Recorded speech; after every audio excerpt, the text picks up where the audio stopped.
நாம் பகிர்ந்து கொண்ட ஆராதனை மத்தியில பிரசங்கம் பண்ணிட்டு இந்த வார்த்தையை நம்மிடத்துல கொண்டு வந்து ஆண்டவர் நம்மளிடத்தில் பேசுவார் என்ற ஒரு விசுவாசத்தில் நம்ம மத்தியில வந்திருக்கிறோம்.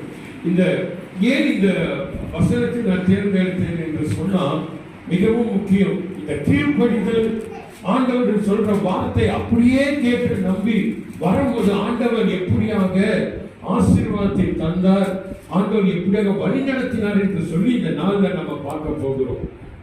அந்த தலைப்பு நீங்க பார்த்தீங்கன்னு சொன்னாங்க, no one will you என்று போட்டிருப்பேன். யாருமே நம்பாத பட்சத்தில் நீ நம்புகிறாயா? என்னோட டிரான்ஸ்லேஷன் தமிழ்ல எப்படி போட்டிருக்கீங்க? அப்படியே போட்டிருக்கீங்க, தமிழ் கரெக்டா வந்துருக்கு. யாரும் நம்பாத பட்சத்துல நீ நம்புறியா? அதான் ரொம்ப முக்கியம். அப்படி சூழ்நிலையை சுற்று அமைப்புகள் சரியில்லாம இருந்தாலும் இயேசுவை நம்ம நம்புகிறோமா? கடைசி வரைக்கும் அவரை நம்ம நம்புவோமா என்று உள்ள வார்த்தை தான் அந்த நாளிலே இந்த விசுவாச வார்த்தையை நம்ம பார்த்துட்டு ஆண்டவருக்கு நம்ம நன்றி செலுத்தி கடந்து செல்ல போகிறோம்.